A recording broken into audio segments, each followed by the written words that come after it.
Resalut Corentin, Salut Valentin. on a notre deuxième vidéo à la ferme de la Berthe dans les jardins. Alors, une petite vue générale, plus proche que de la dernière vidéo où on était un petit peu plus haut.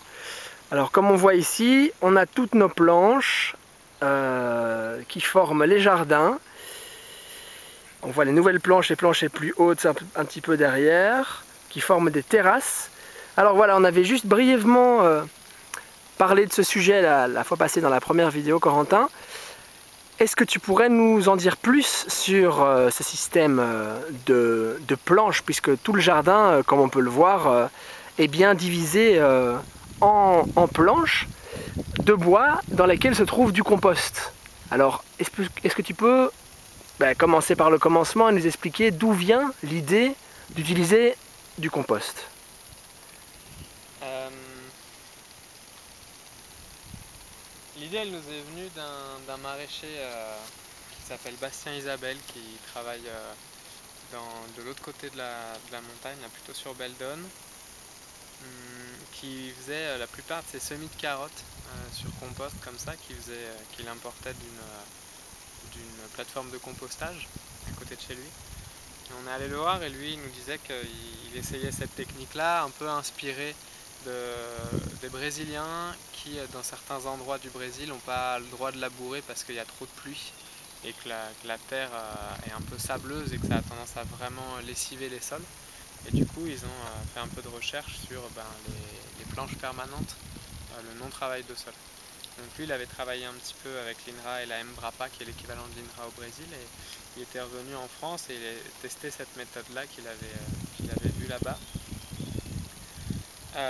Lui, il se met sur plutôt 5 cm, 5 à 10 cm de compost, et puis il faisait pas toutes ses cultures comme ça, mais quand même une bonne partie de cultures comme ça, et donc c'est lui qui nous a montré cette idée-là. Ça nous a bien plu, d'autant plus que nous, en fait, ici, on n'a pas de tracteur, on n'a pas de motoculteur. On a commencé à essayer de vouloir griffer le sol avec les chevaux et un canadien, une petite machine avec des griffes en fer comme ça, là. Mais c'était pas quelque chose qui fonctionnait super bien et puis surtout c'était hyper laborieux. Et du coup on a commencé l'année dernière à mettre à même le sol, à même la prairie comme ça, euh, donc sur l'herbe, Comme on peut le voir 5-10 ici. cm de compost et à planter dedans. Ça a eu le mérite de limiter énormément toute la pousse des herbes, parce que toutes les herbes, la plupart des herbes qui étaient au sol ne repoussaient pas à travers le compost. Et surtout le rumex et les renoncules qui continuaient à pousser à travers et qu'on avait besoin d'arracher. Donc on a fonctionné toute l'année dernière comme ça, c'était vraiment à titre d'expérimentation parce qu'en fait on n'avait aucune expérience de maraîchage, donc essayer ça ou autre chose pour nous ça revenait au même, c'était un peu l'inconnu. Sauf que cette technique-là, du coup, permettait de travailler sans compost. Donc on a fait amener 40 mètres cubes l'année dernière de compost et puis on l'a brassé à la brouette, pelle et brouette, puis on a étalé sur les planches comme ça. Du coup, sans les planches de bois qu'on voit ici aujourd'hui.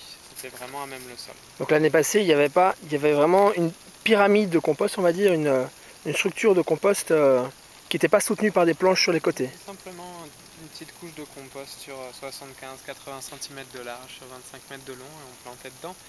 Euh, du coup, la planche, elle se faisait pas mal attaquer par les renoncules qui courent sur la planche puis qui viennent refaire des racines sur le compost. Et du coup, on passait des heures et des heures et des heures à genoux à arracher les renoncules qui montaient sur les planches.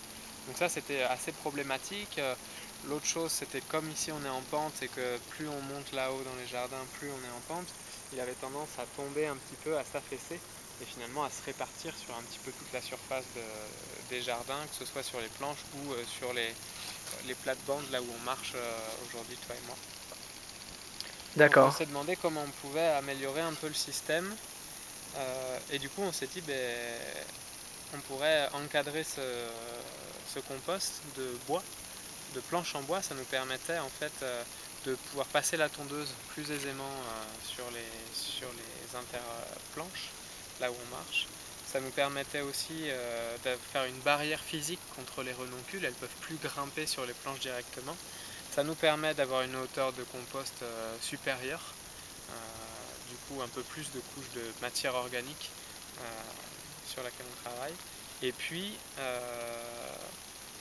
ça nous permet aussi de travailler dans la pente. C'est-à-dire que là, si on regarde par exemple cette planche-là où on est en train de transplanter des poireaux, ben, les planches qu'on voit ici, elles font 25 cm, les planches de l'autre côté font 15, et donc on rectifie la pente, et on a un système de terrasse, un petit peu comme on voit là sur ce jardin-là, qui est en train d'être arrosé d'ailleurs en ce moment, mais on voit bien que là, c'est des petites terrasses posées sur la pente. Oulé, ça mouille. Et ça nous permet de cultiver quasiment à plat, alors que sinon on serait vraiment sur une pente qui ferait que le compost s'affaisserait. Ouais, donc ça en planche, ce serait vraiment impossible. Donc la nécessité de mettre en place des planches est vraiment est capitale quoi, pour développer le jardin plus en hauteur dans la pente. Parce que pour nous ici, on est obligé de faire ça effectivement pour à la fois pour se protéger des renoncules, sinon le travail de désherbage est beaucoup trop important avec le fait qu'on a beaucoup de renoncules ici.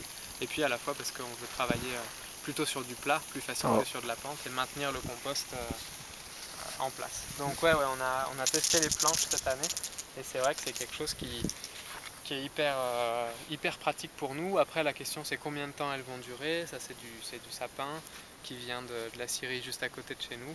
Et bon, le sapin il va finir par se dégrader. Et donc on pense que les planches elles vont durer 5, 6, 7 ans. Et qu'ensuite il faudra peut-être en remplacer une partie. Mais ça nous économise tellement de travail sur toute la saison d'avoir des planches bien faites comme ça qu'on se dit que c'est pas un problème si on doit maintenir ces planches-là en état tous les 5-7 ans. Est-ce que tu pourrais juste nous parler du budget plus ou moins, combien ça représente toutes ces planches? Ici on a donc 54 planches de 25 mètres par 80. Ça a coûté à peu près 2000 € de bois, des planches qui font 2,50 m par 18 mm par entre 10 et 25 cm en fonction des endroits de haut. Et puis donc 2000 € de bois et 2000 € de compost.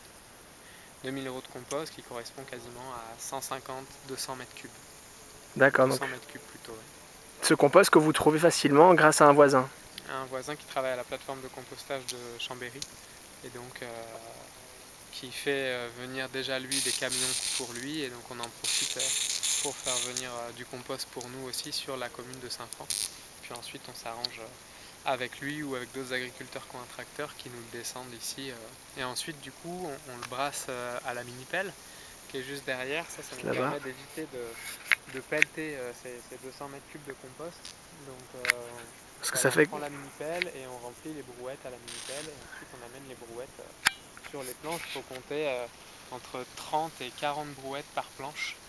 Donc pour un jardin de 10 planches, ça fait entre 300 et 400 brouettes, et donc au total on a pu brasser nous peut-être 1200, 1500 brouettes ce début de saison. L'idée c'est que ces planches elles soient permanentes et que du coup on n'ait pas à ramener des brouettes de compost pour les 10-15 années à venir. Ouais, ça fait quand même un gros chantier. Donc, tu l'as vécu avec moi, parce qu'on était tous les deux à faire ces planches en début de saison. On est content de ne pas devoir faire ça tous les ans, quoi. Ouais. Puis on est content de ne pas devoir le faire maintenant alors qu'il fait 40 degrés en plein été. Mais par contre ces planches on les entretiendra en termes de niveau du sol avec des 3, 4, 5 brouettes de fumier composté à l'automne qui permettent de rajouter de la matière organique, pour le coup très riche, parce que ce compost là il n'est pas du tout riche. C'est un compost uniquement de déchets verts, et donc c'est un compost qui est très pauvre.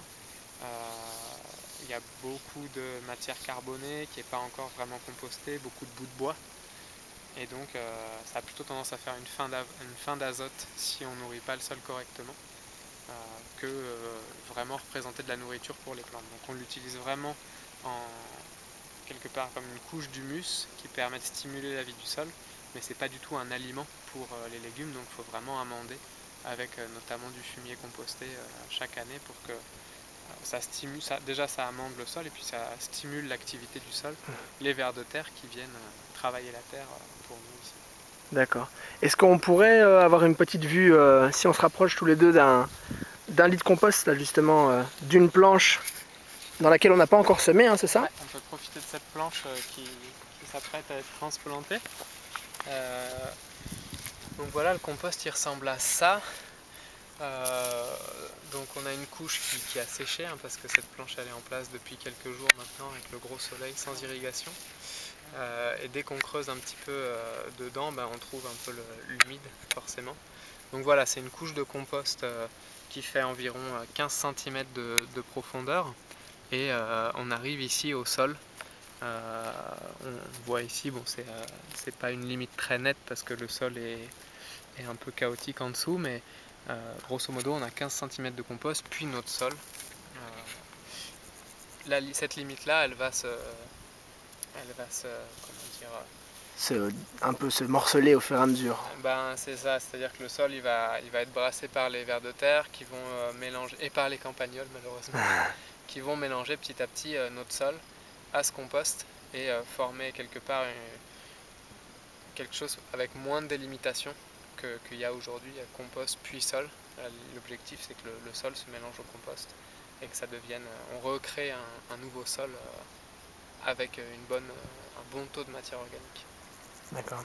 Et on voit aussi qu'il y a une certaine humidité qui est maintenue. Hein. Donc on remarque Ouais, la présence de bois fait que ça maintient un minimum l'humidité.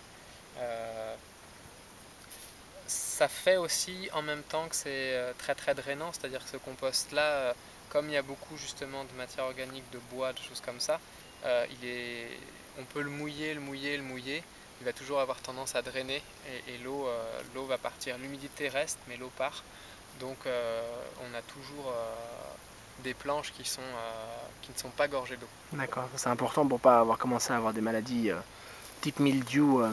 C'est important éventuellement pour ça, c'est aussi important pour pouvoir commencer à planter tôt au printemps et qu'on n'ait pas des sols qui soient gorgés d'eau et qui fassent soit qui se compactent énormément, soit qui fassent pourrir les légumes qu'il y a dedans. Là l'idée c'est que les légumes soient à peu près au sec entre guillemets. Cette matière là elle se tasse très peu. Ce qui fait qu'effectivement à la récolte, quand on vient ramasser des carottes qui ont poussé là-dedans, c'est très très facile à retirer. Et petit à petit, les vers de terre travaillant là-dedans, ça fait que même le sol en dessous devient beaucoup plus meuble. On a vu tous les deux ensemble quand on plantait des planches avec les piquets là, pour faire ces lignes, ces planches. C'était beaucoup plus facile d'enfoncer les piquets dans les anciennes planches de l'année dernière que dans les interplanches, là où on marchait l'année dernière. Où c'est encore de la prairie. Exactement, on a bien vu que la structure du sol était beaucoup plus aérée, beaucoup plus brassée, notamment par les vers de terre. Et donc ça c'est aussi intéressant, ça fait que ces planches-là, on les laisse telles quelles, on ne les travaille pas. On ne fait que apporter quelques brouettes de fumier composté à l'automne et on n'est jamais à passer soit de motoculteur, soit de bêche, soit de grelinette, etc., etc. On ne fait aucun travail du sol. Ça c'est un gain de temps énorme. Une fois que le chantier est mis en place, une fois que les planches sont là, on n'a plus du tout de travail de sol à faire. Ça c'est vraiment appréciable. D'accord. Donc vu le contexte de ancienne prairie en pente, ça vous a semblé donc la meilleure solution. Et donc comme tu dis, il y a des avantages au niveau de l'aération du sol, au niveau de la stimulation de la vie du sol. Et donc aujourd'hui vous êtes satisfait d'une certaine manière des rendements que vous obtenez par planche? On n'a pas beaucoup de recul encore sur cette technique-là, puisque c'est que la deuxième année qu'on l'utilise. Ce qui est sûr, c'est que ce compost-là, il n'est pas riche, donc si on met simplement du compost et qu'on plante dessus, ça ne fera pas plus de rendement que si on plante directement dans le sol après l'avoir travaillé pour la première année. Mais en l'amendant avec du fumier composté, on travaille aussi avec du purin d'ortie, du purin de consoude qu'on met dans les gouttes à gouttes là, avec un système de venturie, d'aspiration pour mélanger du coup le purin à l'eau. On arrive à avoir des très bons rendements, on arrive à avoir des récoltes tout à fait satisfaisantes. On se base beaucoup sur les résultats de Jean-Martin Fortier, encore une fois, qui nous dit un petit peu combien il fait par planche de pois croquants, de carottes, de betteraves, etc. Et donc nous on évalue un petit peu les rendements ou la qualité des rendements par rapport aux siens, vu qu'on n'y connaît rien et qu'on n'a aucune expérience. Et il se trouve que les rendements qu'on a sont tout à fait satisfaisants jusqu'à présent. Parfois c'est pas le cas, mais c'est souvent dû à une faute technique de notre part. plus qu'à un problème du sol. Mais les cultures qu'on commence à bien maîtriser se portent vraiment très très bien dans le compost. Les carottes poussent super bien, les betteraves, les haricots verts, enfin on n'a aucun souci avec aucun légume qui serait lié vraiment à cette technique-là. La question, ça va être comment ça va se comporter dans le temps. Est-ce qu'on va bien avoir un sol très travaillé au fur et à mesure par les vers de terre? Est-ce qu'on va pas avoir trop de fin d'azote par rapport à toute cette matière organique qui n'est pas encore compostée? Est-ce que le compost va pas avoir tendance à se tasser? Est-ce qu'il va pas avoir tendance à sécher trop et à du coup pomper trop d'eau ou demander trop d'irrigation? Voilà, ça c'est toutes des questions auxquelles il faudra qu'on réponde par la suite. Jusqu'à présent, ça a l'air de bien fonctionner. On est dans un climat de chartreuse relativement humide aussi, donc on ne craint pas trop la sécheresse. Il n'empêche que c'est vrai que l'humidité reste bien dans tout ce compost-là. Donc il faudra voir au fur et à mesure du temps, c'est un peu le temps qui dira, qui donnera un petit peu son jugement sur... Je crois très prématuré de porter des conclusions un peu définitives sur cette technique-là. Aujourd'hui on en est très content, elle fonctionne bien, elle nous permet depuis l'année dernière de tirer des récoltes carrément satisfaisantes en termes de rendement, en termes de qualité des légumes, en termes de saveur des légumes aussi. Donc tant que ça fonctionne, on continue d'expérimenter ça. Et puis, D'accord. puis on verra. Ben, je te remercie Corentin pour ces explications. C'était donc notre deuxième vidéo sur des jardins de la Berthe, où on expliquait donc pourquoi le compost et pourquoi les planches. Et notre troisième vidéo sera dédiée à expliquer les techniques utilisées contre l'enherbement de chacune de ces planches. Je vous remercie beaucoup pour votre attention et à la prochaine.